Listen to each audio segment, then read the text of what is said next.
All right. Well, why don't we go ahead and start with introductions. I'd like to welcome all of our parents, family, and friends that are joining us today to talk about our Health and Counseling Center here at Reed College. Today's info session is being recorded so that we can share this information with Reed community members who could not join us today. So thank you for your understanding of that. My name is Dr. Carrie Baldwin-Sayer. I'm the Associate Dean of Students for Health and Wellbeing. Please excuse my casual attire today. I've been working at our student move-in, which has been a lot of fun. I'm going to be facilitating today's HCC Q&A session, and I'm joined today by our colleagues, and I'm going to go ahead and have them introduce themselves now. Again, my name is Carrie Baldwin-Sayer. I use she, her pronouns. And if, as I introduce you, you could tell your pronouns and your role at the college as well. And why don't we start with Dr. Johanna Workman. Hi, everybody. Thanks for coming out. My name is Dr. Johanna Workman. I am a psychologist, and I am the Director of Counseling Services, which is part of the Health and Counseling Services. And thank you, Dr. Workman. Oh, go ahead. No, I was just going to introduce one of the folks on my team, Michelle Berry.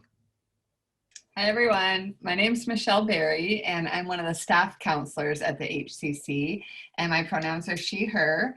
And thank you all for joining us today.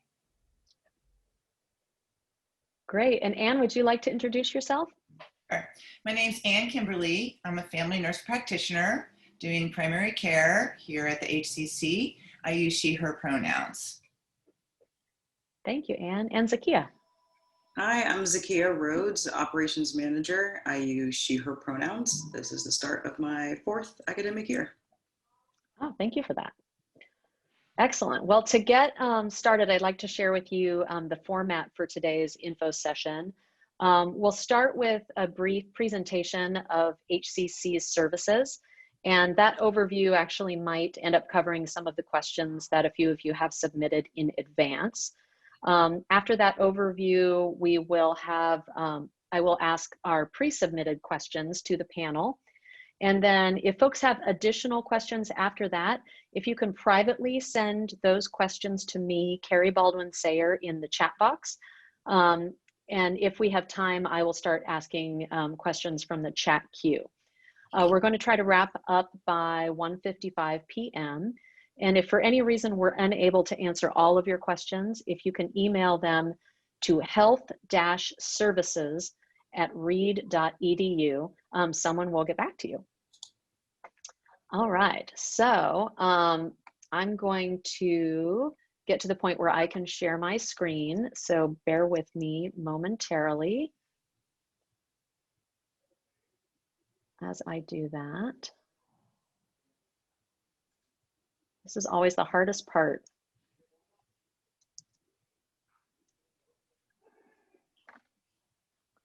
Okay, looks like I am ready to go. And there we are.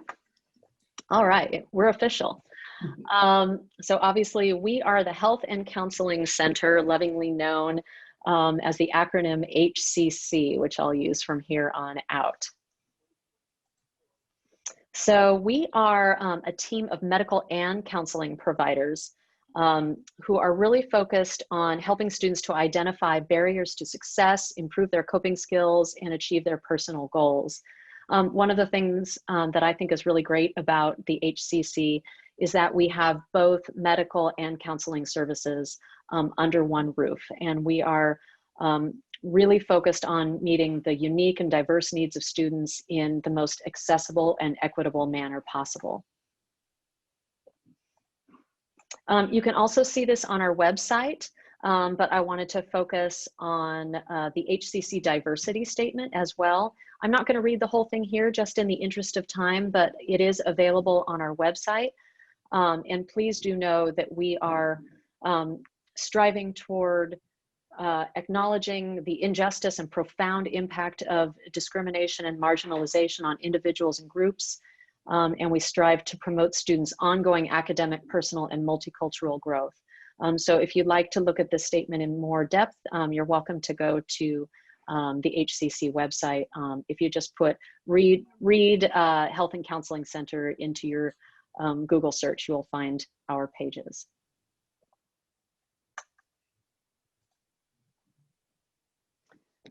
We also wanted to focus on our anti-racism efforts at the HCC.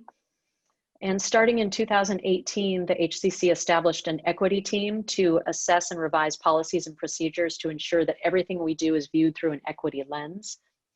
And we've taken a variety of actions to implement our goals.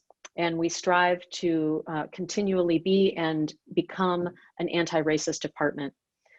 We believe that we have to challenge our systems, our policies, and our practices that uphold racism and preserve racial inequity.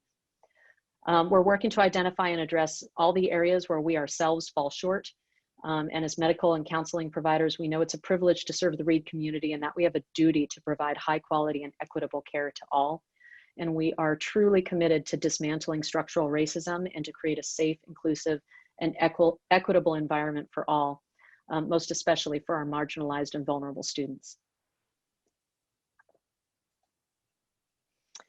So our medical services, briefly, we provide what are called primary care services, and that includes the diagnosis and treatment of acute and chronic illnesses, preventive services for all gender identities, immunizations, confidential counseling and testing for sexually transmitted infections, gender-affirming hormone therapy, birth control, contraception, pre-exposure prophylaxis for HIV prevention, mental health medication management and behavioral health support, counseling and education for healthy living and preventing illness and infection, referrals to specialists, and we have after hours and weekend nurse advice line via a company that we partner with called PhoneMed.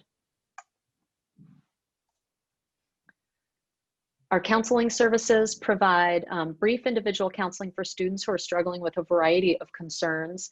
And they can not only help students who are struggling with mild mental health concerns, but can assist students with strategies to assist in adjusting to college. We also provide support during a crisis. And our counselors work together with medical providers to assess conditions that may contribute to mental health symptoms. We can also talk with students about resources that are available both on and off campus and provide referrals to counseling and or psychiatry services in the Portland community if needed and if it's something that's necessary above and beyond what we're able to do at the HCC. So the services that are provided on the counseling side, short-term individual therapy, group therapy, skills building workshops, the Mind Spa, which is a room for relaxation, including a massage chair and biofeedback games, referral to off-campus therapy and resources when needed for chronic or severe mental health conditions. And we also have a 24/7 Reed counseling hotline. So even after hours, if students need to, they're just feeling stressed or anxious, or they're just not sure what to do, they can call this line and get some help in the middle of the night if they need to. So most counseling and medical visits are available to Reed students at no cost, regardless of their insurance. And the HCC does not currently bill student insurance. There are some fees that might be billed to a student account, however, and that might be laboratory testing, medical supplies or equipment, you know, if we had to give somebody a splint or a brace for their wrist or something like that. Immunizations, prescriptions, and any services that occur off campus. But to avoid fees, if a student does have insurance that they can use for an off-campus provider, we can always refer. If there's laboratory testing that needs to be done and they're going to incur a fee, we might suggest they see someone who's covered under their insurance. Students will be subject to whatever copays and deductibles go along with their insurance plan, of course. As you already know, all students are required to have health insurance through the Reed College Student Health Insurance Plan, which is through our Pacific Source partner. And if students have their own health insurance coverage already and don't want to join the Reed plan, they just have to provide proof of comparable health insurance coverage on an annual basis by submitting a health insurance waiver form online through IRIS under student forms. That can also be done as a paper waiver. And if you want more information about this, you can just put Reed College Health Insurance into Google and can find out the information you would need about submitting a waiver. For appointments, we have a secure student health portal that is confidential and HIPAA compliant. So students can make an appointment via that portal, or they can just call the phone number 777-7281. Now, for the duration of the COVID-19 pandemic, we want to make it clear that we can't take walk-ins right now, but we can almost always accommodate students on a same-day basis.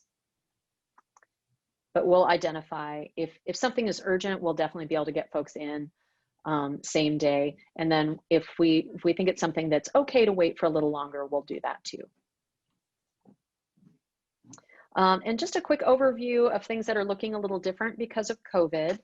The HCC is, of course, taking special precautions in keeping with the Oregon Health Authority and CDC guidelines through extra cleaning and disinfection of our lobby and examination rooms before and after all student visits. Almost all visits are going to start with a telehealth triage conversation that will occur via phone or video, and then the provider will decide whether or not an in-person visit is needed. The HCC is available by appointment only for the time being, as I mentioned before. Students with appointments will be given instructions for arrival and entry into the facility, which includes ringing a doorbell on arrival and wearing a face mask on entry to the facility. Our staff are equipped and fitted and trained to use appropriate personal protective equipment, or PPE, to perform COVID testing should that be needed. And we also have a separate outdoor space where we're seeing students that have any sort of upper respiratory symptoms, just so we can keep those students separate in the event that they might have COVID. We're keeping them out of the main facility. So it's also important to know that counseling support will be provided for any students that are in quarantine or isolation due to COVID. So we're typically what we've been doing is reaching out first, finding out what a student needs, and then honoring whatever that student feels they need. If they want regular check-ins, that's great. Or if they just want to let us know when they want to be checked in with, that's good too. But otherwise, we'll reach out first and make sure that they're taken care of. Okay, I'm going to stop my screen share now and go to some of our pre-submitted questions. And then we'll start taking, looks like we have a few questions in the chat. I haven't looked at them yet, but we will probably have time to take those.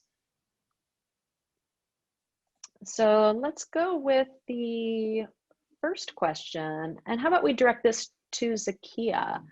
This is about insurance. It says, will the HCC provide information for students to be reimbursed for their medical expenses by their family's insurance plan? Yes, so as Carrie mentioned, we don't bill insurance, so that means all of our visits are free. So for medical, though, there might be times where a student might get a charge. So for example, if they get something in our formulary like nasal spray or a splint or an immunization, then we give a charge sheet to the student. And so what then happens is money will be billed to the student account, and then the student has to take that charge sheet and send it to their insurance company to get reimbursed. And then they use that reimbursement to make the payment on their student account. Great, thank you very much. And I think this will be for you. It says, for folks that are on, we've got folks that are on medication who might have a serious mental health condition, and that medication might need to be adjusted from time to time. So this year, when they're unable to leave campus, can prescriptions be ordered through the HCC, or should we just order them through our pharmacy benefit? And I'll start by just clarifying that students may leave campus for essential activities, and picking up a prescription from a pharmacy is considered an essential activity. But that being said, what are the options for getting prescriptions taken care of, Anne? Could you share that with us? Yes, so we do have one provider who is specifically for psychiatric medications, but myself and my other family nurse practitioner colleague, Elizabeth, can also do the basic psychiatric medications as well. But what I would say is if your student is on a medication and is relatively stable on that medication, and you have a provider at home that is willing to continue to prescribe, I would definitely stick with that plan. And having them go through your pharmacy benefit and have them mailed directly to the student's mailbox on campus is really the best thing. If your student is struggling and feels like things aren't right and maybe has talked on telehealth with their prescriber at home, and it's felt that they should be seen by someone, they certainly could be seen by one of our providers. And my colleague Rachel could assess whether or not there need to be some changes and could make that happen. We also write prescriptions, and in our system, it can go, usually we can make it happen to go toward the pharmacy that your insurance wants us to use, like a certain mail order pharmacy. So yeah, that's all very doable. Just to add, we do have a small formulary on campus. It doesn't include mental health medications. It's, I would say, about 6 or 7 different antibiotics, some steroids for example, an asthma flare. We can do nebulizer treatments here for someone who's having an asthma flare or an allergic reaction. So we can do a lot with what we have. We've done a good job picking the medications that we need a lot. So that's very nice. And then, as Zakia mentioned, the charges for those medications will go on a slip. It would get billed over to the business account. The student gets the slip and submits it themselves to insurance for reimbursement. Great, thank you so much. I think this next question is probably for Zakia, and this is around if someone has an advanced healthcare directive or has a form to allow for sharing of medical records. Is that something that parents would give to you, or how would that work? Yeah, so we will honor that. We do have our own in-house ROIs, release of information, but if you do have your own healthcare directive, we do honor that. The best way to send that, for security reasons, it's best to not send it by email. So if it could be faxed to us or sent via the mail, which, I mean, the mail these days, who knows? But I will put our fax number and our mailing address in the chat so you can have that. Or you can, if you want to give that healthcare director to the student, and they can give that to us as well.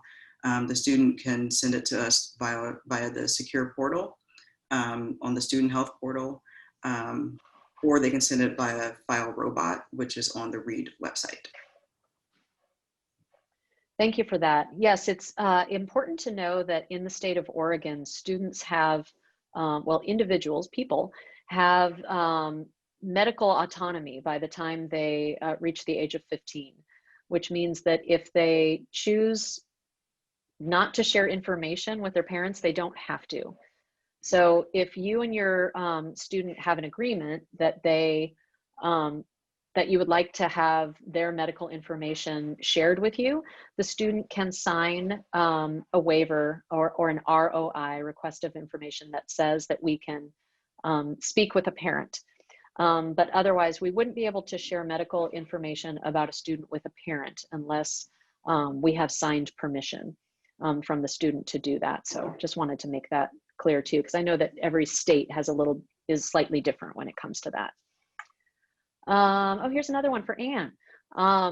Will the Health and Counseling Center provide flu shots when they become available? Oh yes, this is one of our favorite activities in October. So this year we're going to have a flu clinic just for students. In the past, we've mixed it in with staff, basically for everybody, but I think it'll streamline it a bit by having it just for students. It'll be less of a wait. We'll usually do it over a few days, and the flu shots, there'll be again a situation where the bill for the flu shot will go to the student's insurance.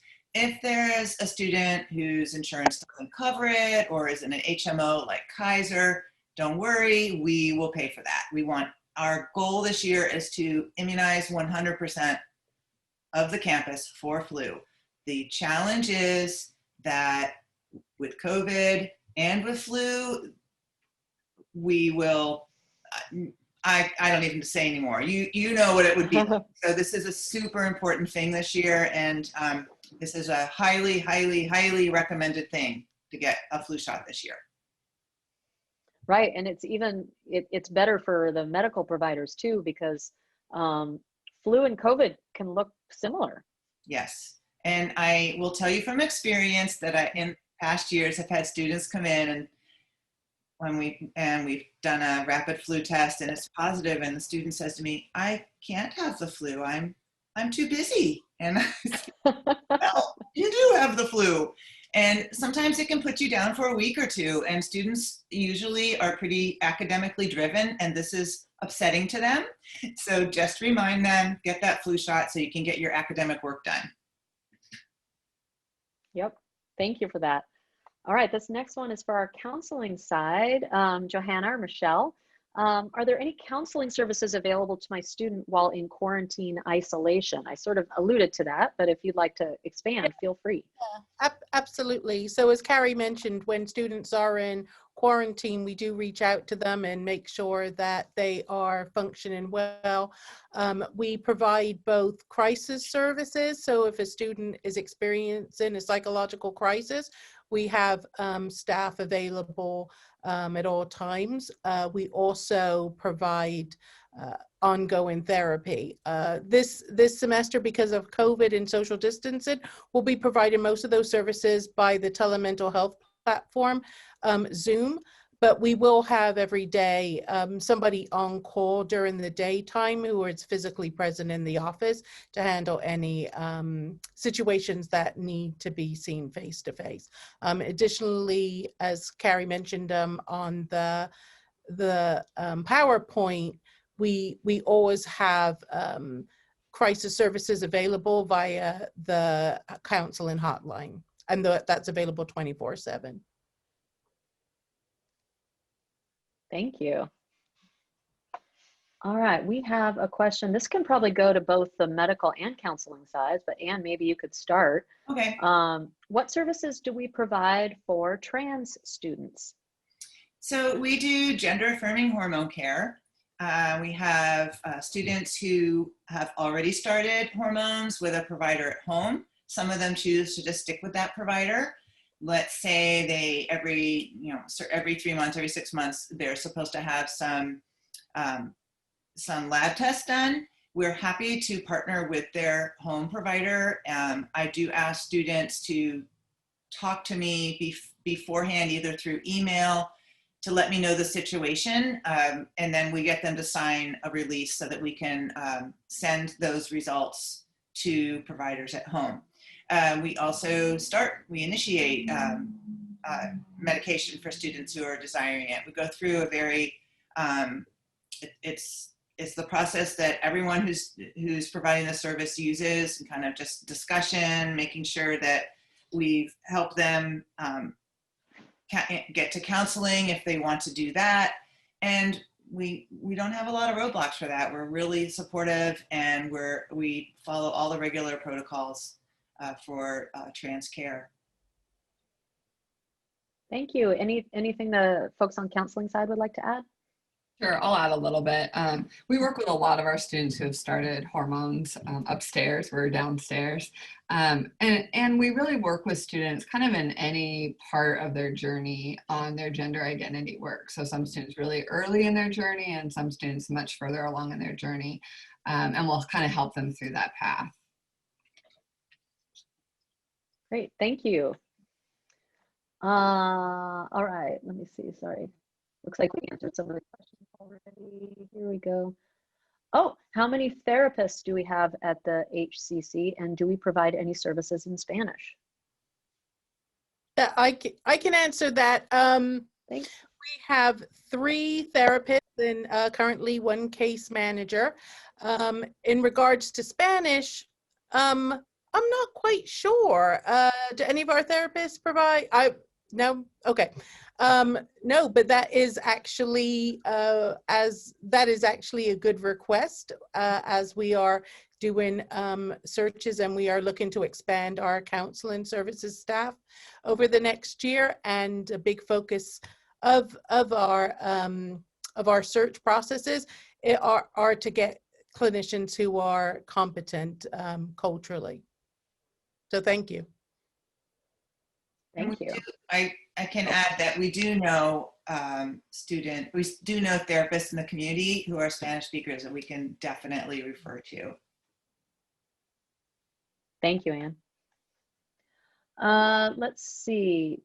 I'm not sure if this was answered, but maybe Zakia, you can help. If a student has out-of-state medical and receives a waiver for Reed Medical, so they're on their own insurance, would they be charged for a prescription refill? Will they be charged cash? Yeah. Oh, sorry. Probably. Yeah. And Anne, can you confirm that? Yeah, let me see if I understand it. So on their parents' insurance, and it will just depend on what their parents' insurance is like. So the same thing, let's say they come in and they need antibiotics for a urinary tract infection. First of all, what we have is usually pretty dang cheap, but we give them their receipt and they can send that into their insurance. If it's not covered by their insurance, it will go on their tuition account and then they would be responsible for it. That being said, anytime that there's a financial challenge for a student, we please ask your student to let us know. We'll be happy to help them with that. So we don't want anything to be something that they're afraid they can't pay. For sure. Thank you so much. Lots of questions about flu shots, but I think we took care of that. Just in case folks came on the call late, we are going to be having a student flu shot clinic in October. Let's see. If a student, Anne, this is probably for you. If a student gets COVID-19, how is the medical bill applied? And are you sending students to local clinics or treating them on campus? And how can I check if our health insurance will be covered? Okay. That's a lot. Yeah. So we anticipate the students will get COVID-19. They're like everybody else in the world. And unless they're not doing well, they will stay here. We have a dorm that's specifically for them. We have it, the floors are different in the dorm for people who are positive and having symptoms, for people who are positive for COVID but not having symptoms, and people that we're thinking probably do have it and haven't tested yet. So we have good systems for them, for getting them food, for keeping track of them medically. The billing part is a little, so, you know, there isn't a charge for them unless they go to the hospital. So let's say I find out that one of the students that's in our isolation dorm is not doing well, and I decide that they need to be hospitalized. Then that bill would go through that student's insurance. I hope that answers the question. Right, and I think, and Timmy Rochon just joined us, who's our medical services director. Yes, we have medical things that need taken care of. So thank you for joining us, Timmy. We were discussing a question around how charges might be applied for things related to COVID, if there would be any charges for the student. I'm guessing that if it's a diagnostic test, it would be just about like any other test, that the student would receive a charge for that, but that we could give them a reimbursement form to try to get that reimbursed from their insurance. Is that your understanding? Yeah, that's my understanding. And I think most insurances will cover COVID testing for diagnostic testing. I think they're required by law to do that. They're required by the CARES Act to do that. So it'll be interesting to see, but if we do have, if people get out-of-network lab fees or something that pushes back that says they won't pay for it, then we definitely will work with the student to get those fees covered. Thank you for that. Let's see. This question is, my student believes he filled out an ROI with the standard forms.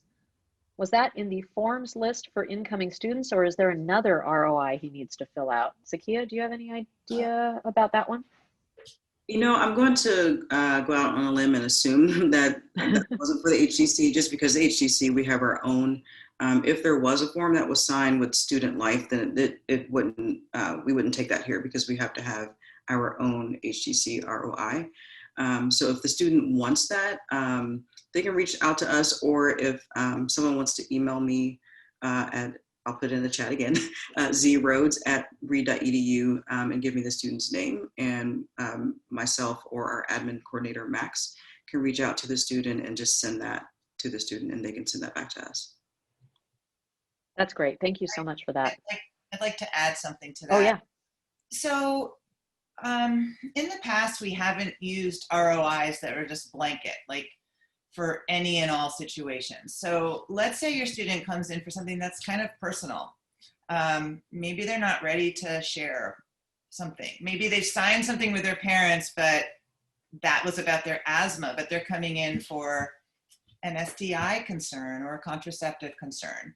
So in general, if I have a parent call me, and I won't provide details. I will generally connect with that student and say, just want you to know your parent is asking about this. You can make a decision and you can sign specifically for this particular issue. But we really, really value the students trusting us. And it's very important that they know that we're not talking to other people, including their parents, because they're not anticipating that they might get chlamydia. You know, they're thinking about their asthma. And of course, you can talk to my parents about asthma. So I hope parents will understand that. It's a developmental thing and things happen. Thanks, Anne. So this is a question about out-of-state Medicaid. So I'm not sure if out-of-state Medicaid works in the state of Oregon. Does anyone know about that? Timmy or Ann, do you happen to know if someone, from California, if they have Medicaid there, that wouldn't work in Oregon, right? So I would say that I think it depends state by state, whether or not. And I think it also, if they qualify for Medicaid in a different state, that they should definitely apply here and start that process as soon as possible. It can be a little bit of a lengthy process, but that way we'll make sure they're covered. And I'm just not sure, I think probably varies from state to state in terms of how long that coverage is good for. And, so you'd want to definitely flip over to Oregon, to OHP, Oregon Health Plan, to get coverage here. Great, thank you. I've seen once or twice where students have been able to have 2 state Medicaid plans. It depends on the state, and there's probably information on, both states' websites about if you're moving from a different state and what that looks like. So what do you suggest that students seek medical care at a local urgent care, a regular physician, or an ER? Or when, I'm sorry, I misread it. When do you suggest that students would go to an urgent care, another doctor, or the ER rather than go to the HCC? It's a great question. Thank you, Anne. Yes, Timmy had to take a call, obviously. So we're open Monday through Friday, 9 to 5, closed for the noon hour. Always call us. And if we are super overwhelmed, we will, usually the receptionist will say, Anne, there's a student on with this and this problem. And I'll jump on and say, this is what they need to do. But check with us first, because we're close, we're easy, and we're free. You can go to the urgent care. Again, it's a little tricky sometimes with insurance. It can be frustrating. We do have a local Zoom cares nearby, but you would want to check with your own insurance to make sure that that's covered.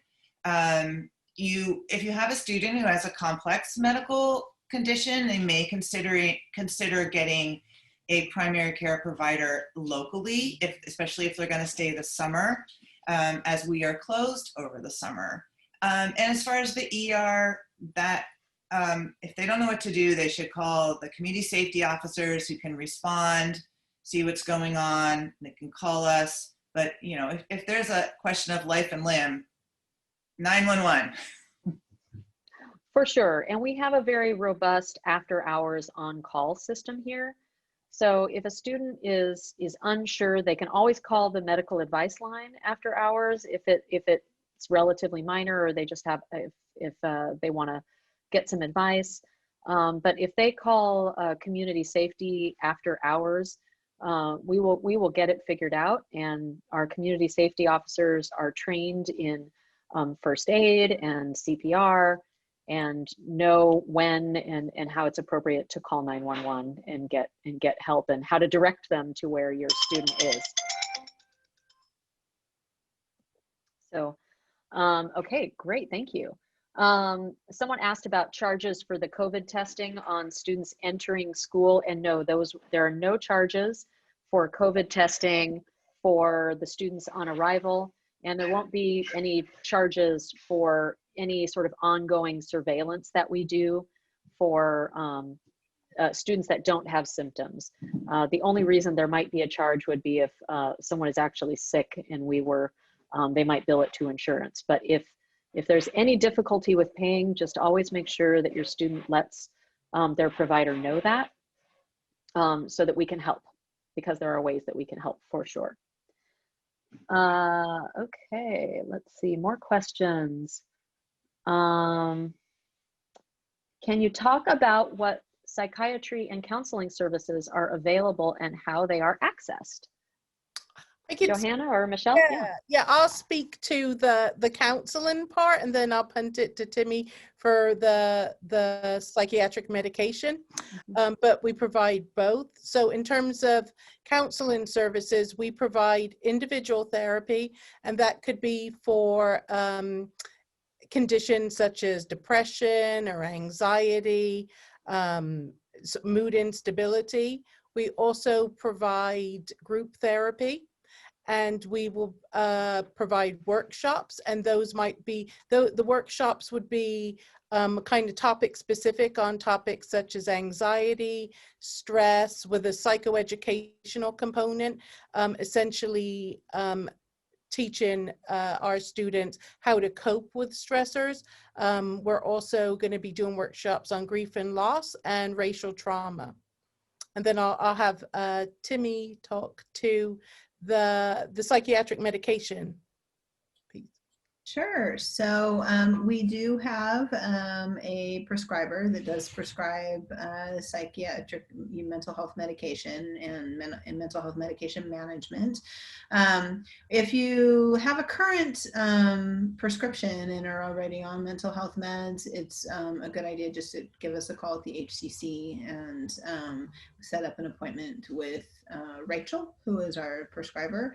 If it's a new prescription, or it's new that you're feeling like you need to have ADHD medications or other medications, then we often will also refer to counseling, who will put in a referral through to our medication manager. And for ADHD medications, for brand new diagnosis of ADHD where medications would be appropriate, then you would get, we would refer you off campus for an evaluation for that.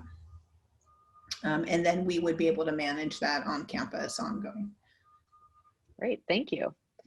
Oh, and as far as accessing counseling, Michelle, would you mind saying a word about, so if somebody's never had a counseling appointment before and they feel like maybe they need something, but they're not sure what might that look like when they call the HCC for the first time? Yeah, sure. So when they first call or email, they'll usually talk with Max, who's at the front desk, who's great.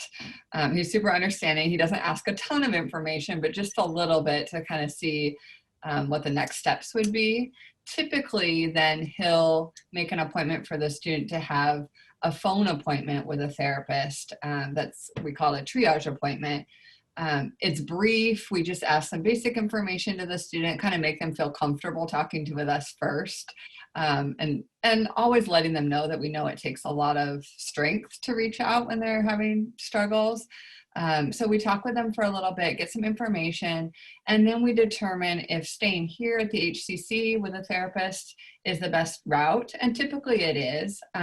Sometimes students who have had kind of longer mental health concerns that might need more ongoing long-term therapy, we might refer out, but we would let the student know at that time.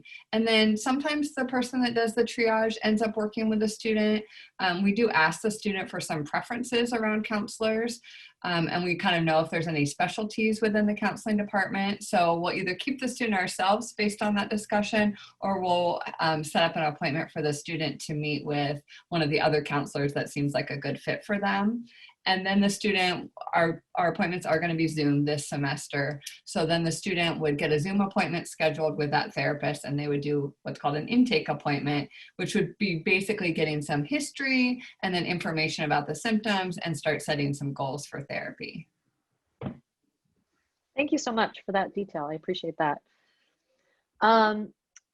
Let's see, Anne or Timmy, if a student needs to get to the ER promptly and doesn't have a car on campus, do you help them get transport to the emergency room?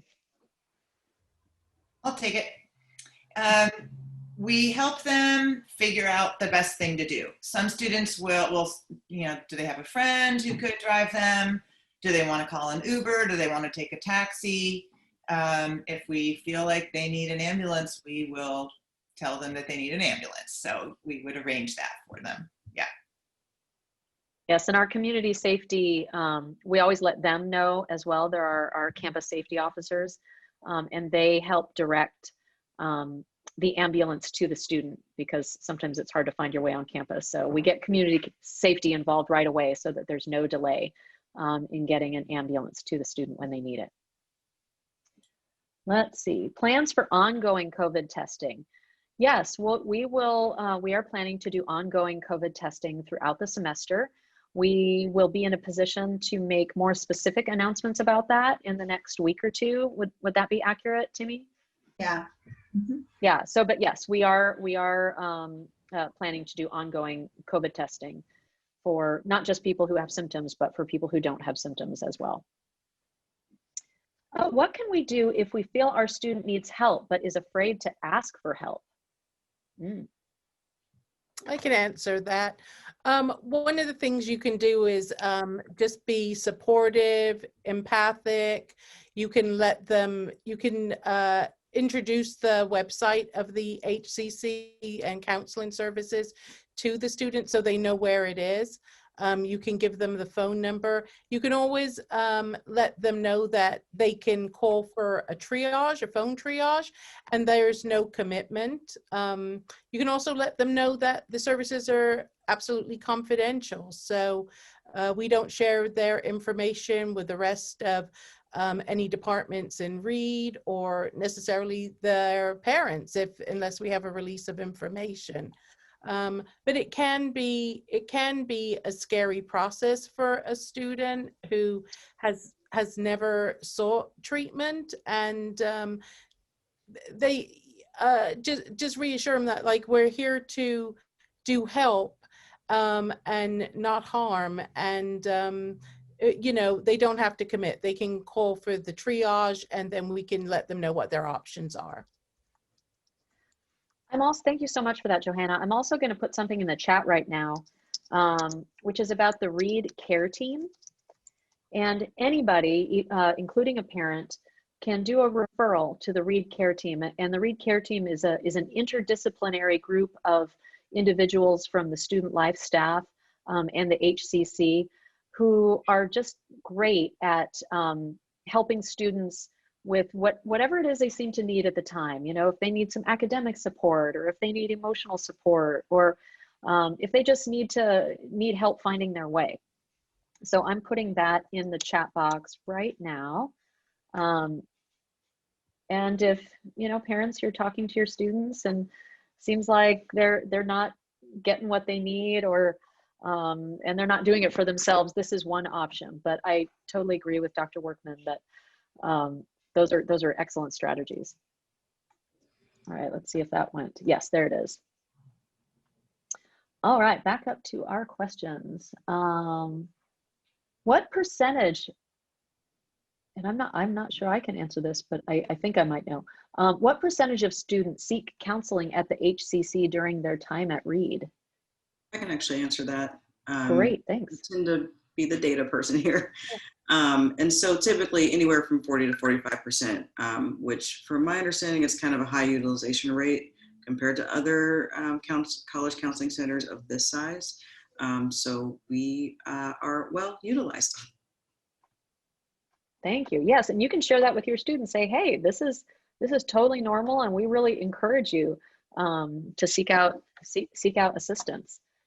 Looks like we have about 5 minutes left, so let me find out where we're at with our questions. Let's see. How does it take a long time to get a counseling appointment? Zakia says no. From what I understand, we do not have a wait list at all. Is that correct? And yeah, so there you go. And typically we try to get students in for triage within about 24 hours of them calling. So they should at least hear from someone quickly, and then usually within the next week have their first actual session. Great, thank you. Let's see, do we have, does anybody at the HCC have experience with DBT, dialectical behavior therapy? I'll say yes. For formal DBT, which is a lot, we don't do like formal long-term DBT, but yes, we all have experience with DBT, and Jen is really especially kind of an expert in that area. There are long wait lists with DBT kind of all over, but we do have lots of referrals, and we can help students try to find somebody. Thank you. Timmy, can I direct one to you about contact tracing? Can you talk a little bit about how the HCC is doing that right now? Oh, you're on mute. Okay, contact tracing. Yes, of course I can. So right now, if we have a student who we know is positive, the goal not only is to work with that student to get them moved to our isolation dorm, but also to try to figure out who they've been, where they've been, and who they've been with on campus. The health department will do the large scale contact tracing. And their goal at Multnomah County Health Department is 24 hours, trying to get someone to reach out to the students within 24 hours. But on campus, we are definitely having conversations with students about where they've been, what bathrooms are you using, what buildings have you been in, did you use the common space in the dorms, have you been here or there, and who have you had contact, what significant contact you've had. And then we, will reach out to those, if there's been people that are, that potentially have close contact with that student, we will reach out to those people and also let them know that they potentially have been exposed, and we'll start a quarantine process. So we don't divulge any personal information, much like the county, the same, that they won't call and, say, you talked to so-and-so and now you may have been exposed. We keep everything very confidential, but just in letting people know. And then our cleaning crews will go, if I let them know when we're having that conversation, what areas they've been in, we dispatch our cleaning crews very quickly to those areas to make sure that we get a good deep cleaning in some of the areas that the student talked about. And the information is always different. The county might get a little different information than we get, and so but we are trying to work in tandem with the county health department. Excellent, thank you very much. I think I have one last minute. Someone's asking about how long it takes to get test results back. I can speak to that really quickly, and I think that's going to be our last one, and Timmy, jump in if I'm not saying something correct. Most of our test results, by far the majority of them, are coming back within 5 days. We're really, really happy about this. But yes, there have been a handful that have taken longer than that, and of course those are the ones that make the rounds on the Facebook page. But let me assure you, even though it seems like it's otherwise, it's actually the vast minority of tests that are coming back in longer than 5 days. And the reason for that are many, and it usually has to do with something going on at the lab. They need to resequence the test. They need to repeat the test for some reason. And these are unfortunately just standard things that happen with lab tests, especially when you're doing hundreds and hundreds and hundreds of them. There's bound to be a handful of them that have to be repeated or something like that. And it's going to take a little longer, and it breaks our hearts. But we are doing as much as we can to help provide virtual entertainment for your students while they are in quarantine. And we so appreciate everyone's patience and bearing with us while this happens. It is temporary and it will pass. But so far it's going relatively well, and we're pretty happy about the results. I think we got to almost everything. I put in the chat box our email in the event I accidentally missed your question. Apologies if I did. But we're just so excited to welcome you and your students to READ, and we couldn't be happier. So thank you very much, everybody, and I hope you have a wonderful rest of your day.